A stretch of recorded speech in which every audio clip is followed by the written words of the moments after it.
اس چیز پر ہم ذرا نظر ڈالیں. مصیبتیں جب ہمارے اوپر آئیں تو ہم پڑھیں گے کیا؟ انا للہ و انا الیہ راجعون. لیکن جب کسی کی موت کی خبر سنیں تو وہاں کیا پڑھا جائے گا؟ انا للہ و انا الیہ راجعون.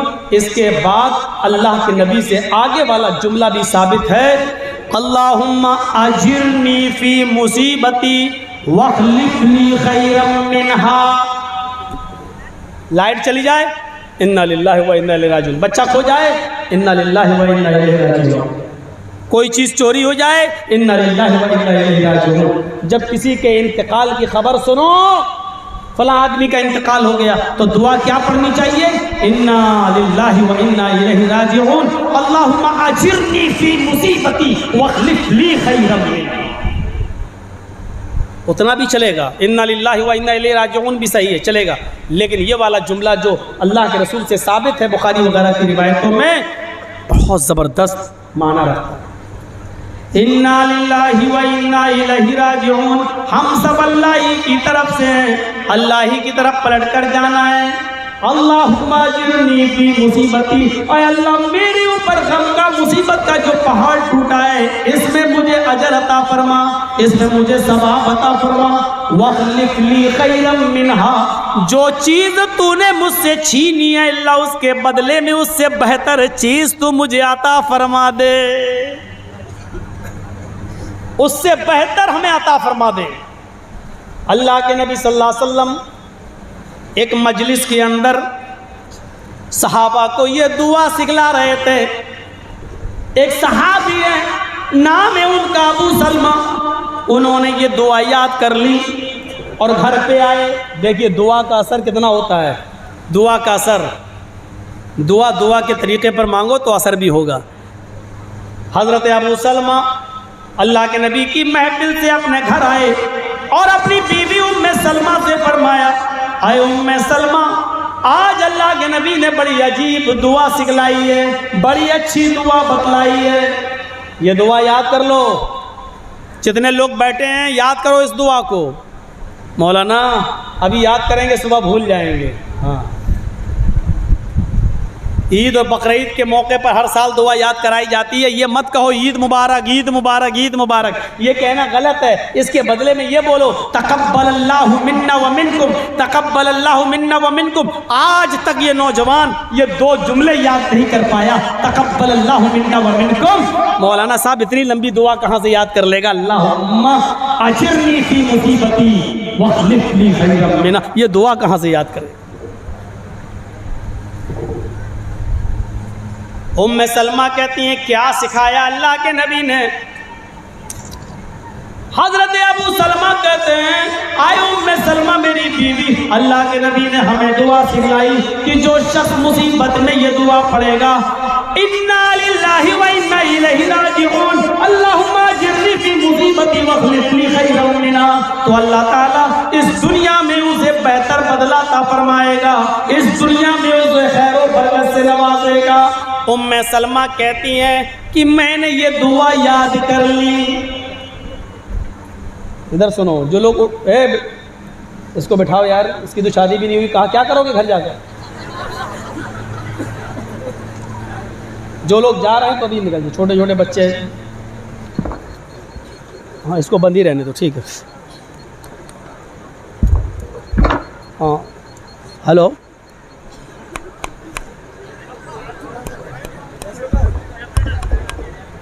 اس کو بند کروا دیجیے تھوڑا کھولو. ہاں ام سلمہ کہتی ہیں کہ میں نے اس دعا کو یاد کر لیا.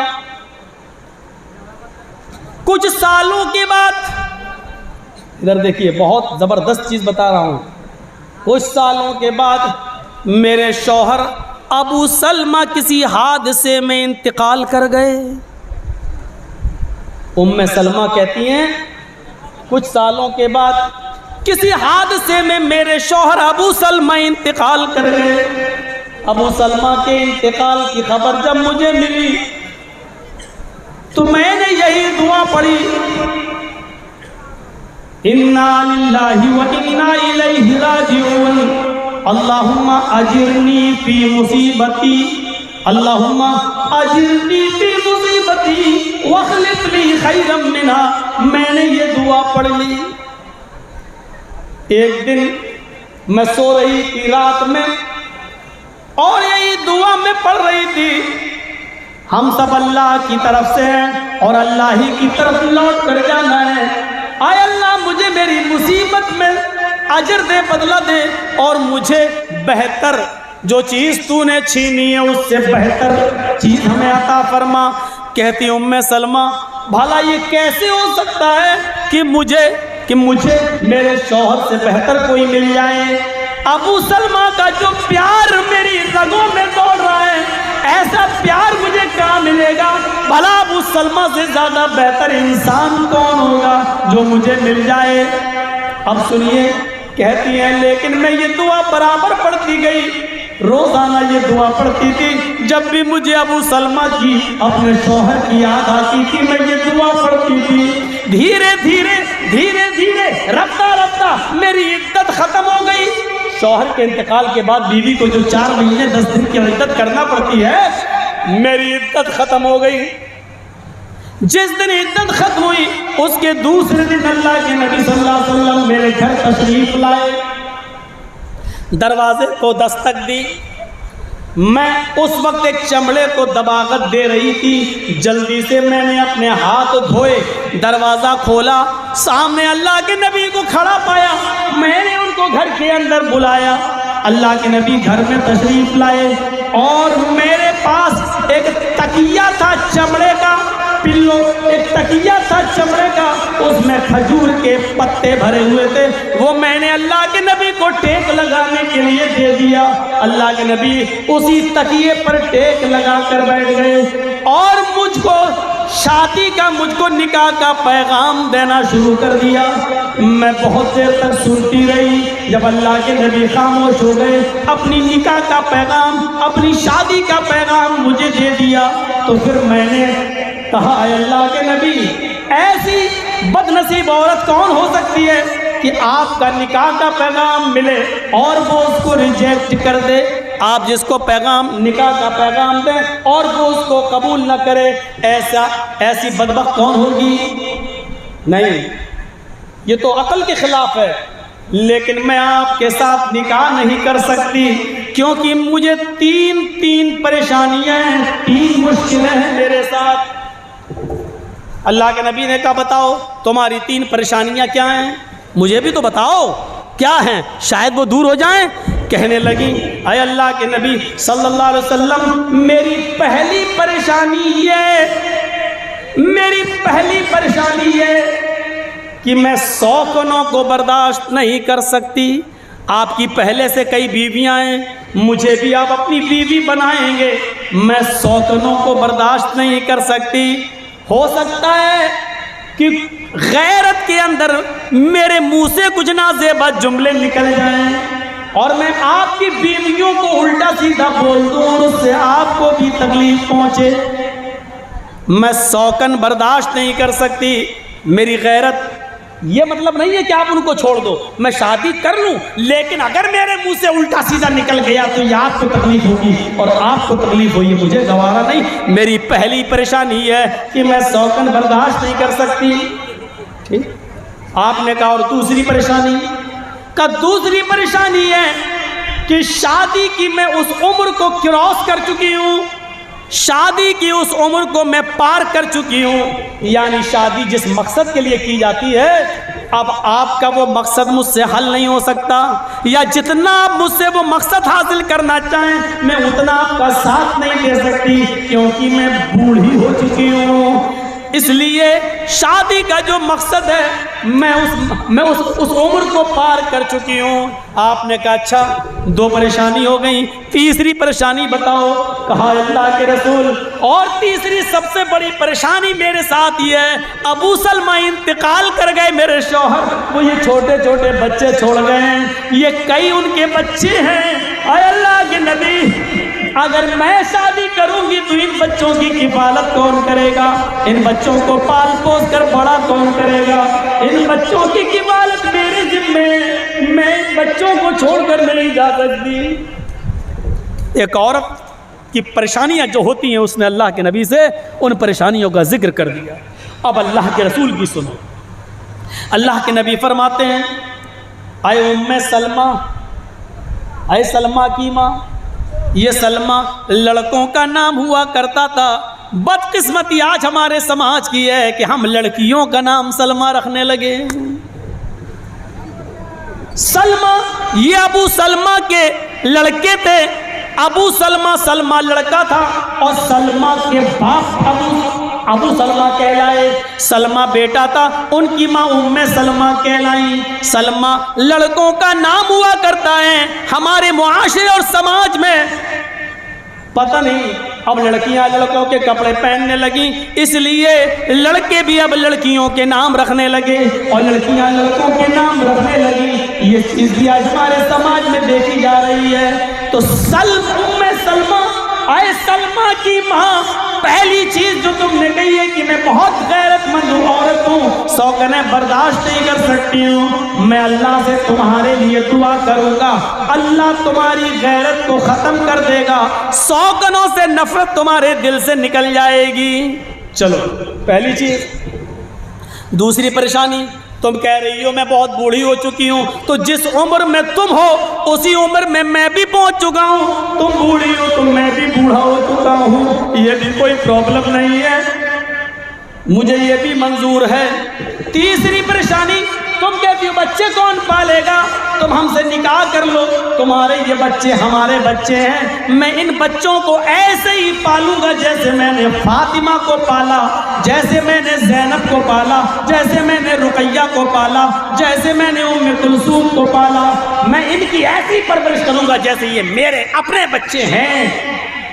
حضرت ام سلمہ نے جب ان تینوں پریشانیوں کا جواب مل گیا تو انہوں نے نکاح کر لیا، شادی کر لی. شادی کی پہلی رات تھی.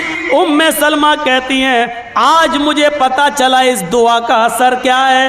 میں نے یہ دعا جو ابو سلمہ نے مجھے بتائی تھی کہ اللہ کے نبی سے یہ سیکھ کر آیا ہوں، اللہم اجرنی فی مصیبتی واخلف لی خیرا منہا. اے اللہ مجھے میرے شوہر کے انتقال کے بعد جو مصیبت پہنچی ہے اس میں مجھے اجر دے، بدلہ دے، اور جو تو نے مجھ سے چھینا ہے اس سے اچھا انعام مجھے دے، اس سے اچھا بدلہ مجھے عطا فرما. میں نے ابو سلمہ کے انتقال کے بعد جب یہ دعا پڑھی تو اللہ تعالیٰ نے مجھے ابو سلمہ سے بہتر اور ابو سلمہ سے اچھا شوہر جناب محمد رسول اللہ صلی اللہ علیہ وسلم عطا فرما دیے. میرے بھائیو اس دعا کو مصیبت میں پڑھو، اللہ کی ذات سے امید رکھو، انشاءاللہ اللہ آپ کو جو چیز کھوئی ہے اس سے اچھی چیز دے گا، کیونکہ یہ دعا کوئی اور نہیں سکھلا رہا ہے. یہ دعا آج کل کے موجودہ اور جھوٹے حکمرانوں کی زبان سے نکلی ہوئی نہیں ہے. یہ دعا کائنات کے سب سے سچے انسان جناب محمد رسول اللہ صلی اللہ علیہ وسلم کی زبان سے نکلی ہوئی دعا ہے. میرے بھائیو اس دعا کو اپنا دل سے چاپ لائیے اور اس دعا کو سیکھیے. یہ تو سچائی ہے. سب سے زیادہ اٹل اور سب سے زیادہ سچی بات اگر کوئی ہے تو وہ یہی ہے کہ ہمیں اور آپ کو اس دنیا میں جو آیا ہے اس کو ایک دن مرنا ہے. یہ یاد رکھیے جتنے بھی حادثے ہیں وہ کنفرم نہیں ہوتے. ابھی آسمان پہ بادل آ جائیں اچانک، مولانا جرجی صاحب تقریر کر رہے ہیں، کرتے کرتے اچانک بادل آ جائیں، یہ اچانک جو چیز آتی ہے یہی حادثہ کہلاتی ہے. یہی حادثہ ہے بادل آ گئے ہم. لیکن یہ حادثہ جو ابھی ہم دیکھ رہے ہیں بادل، یہ ضروری نہیں ہے کہ پانی برس ہی جائے. ہو سکتا ہے تیز ہوا اس بادل کو اڑا کر لے جائے. بادل آسمان پر آیا ہے، برس بھی سکتا ہے اور نہیں بھی برس سکتا ہے. امکان ہے برس جائے اور یہ بھی امکان ہے کہ بارش نہ ہو. دھوپ نکلی ہے، ضروری نہیں کہ شام تک سورج چھپ جائے. ہو سکتا ہے کہ بدلیاں اس سورج کو چھپا لیں، بدلی ہو جائے. ضروری نہیں کہ سورج چھپ ہی جائے. ہو سکتا ہے کہ بادل آ بھی جائیں اور بادل نہ بھی آئیں. ہم جو بزنس کر رہے ہیں جو کاروبار کر رہے ہیں ضروری نہیں کہ اس میں پروفٹ ہو ہی جائے، نفع ہو بھی سکتا ہے اور نقصان بھی ہو سکتا ہے۔ اچانک ہمیں ملیریا ہو گیا، بخار آ گیا، ٹائیفائڈ ہو گیا، بیماری آ گئی، ضروری نہیں کہ ہم دوا کھائیں اور یہ بیماری صحیح ہو ہی جائے، آپ صحیح ہو بھی سکتے ہیں اور اس بیماری میں مر بھی سکتے ہیں۔ دیکھیے امکانات دونوں جگہ ہیں، یہ ہو بھی سکتا ہے اور نہیں بھی ہو سکتا ہے، یہ ایسا ہو بھی سکتا ہے اور نہیں بھی ہو سکتا ہے، بارش ہو بھی سکتی ہے نہیں بھی ہو سکتی ہے، سورج چھپ بھی سکتا ہے نہیں بھی چھپ سکتا ہے، لیکن بزنس میں فائدہ ہو بھی سکتا ہے اور نہیں بھی ہو سکتا ہے، اس بیماری میں ہمیں شفا مل بھی سکتی ہے اور نہیں بھی مل سکتی ہے، لیکن اس میں کوئی شک نہیں جو آدمی اس دنیا میں آیا ہے وہ ہمیشہ زندہ رہے گا، نہیں اس میں کوئی شک نہیں کہ اس کو ایک دن مرنا ہی ہے۔ اسی لیے فرمایا وَاعْبُدْ رَبَّكَ حَتَّىٰ يَأْتِيَكَ الْيَقِينُ، اپنے رب کی عبادت اس وقت تک کرو، وَاعْبُدْ رَبَّكَ حَتَّىٰ يَأْتِيَكَ الْيَقِينُ، اپنے رب کی عبادت اس وقت تک کرو جب تک کہ یقین یعنی موت نہ آ جائے، مرتے وقت تک، مرنے کے وقت تک اللہ کی عبادت میں لگے رہو۔ کوئی پیریڈ نہیں بتایا کہ اتنے دن کرو، اتنے دن نہ کرو، اتنے دن کرو، اتنے دن نہ کرو، نہیں، اللہ کی عبادت شروع کر دی تو کرتے رہو حتیٰ یأتیک الیقین، یہاں تک کہ تمہارے پاس موت آ جائے، مرتے وقت بھی عبادت چھوڑی نہیں جائے گی۔ اللہ کے نبی کا آخری وقت تھا تو زبان سے آخری وقت میں بھی جو جملے نکلے وہ جملے کیا تھے؟ اللہم بالرفیق الاعلی، اللہم بالرفیق الاعلی، اللہ کا نام میرے پیارے ساتھیوں یہ ہمیں اور آپ کو غور کرنا ہے۔ فرمایا من کان آخر کلامہ لا الہ الا اللہ دخل الجنہ، جس کی زبان سے لا الہ الا اللہ نکلا، آخری جملہ لا الہ الا اللہ نکلا، وہ جنت کے اندر داخل ہوگا۔ تو آخر وقت تک اللہ کی عبادت میں لگے رہو، وَاعْبُدْ رَبَّكَ حَتَّىٰ يَأْتِيَكَ الْيَقِينُ، اپنے رب کی عبادت اس وقت تک کرو جب تک یقین نہ ہو جائے، یعنی موت نہ آ جائے۔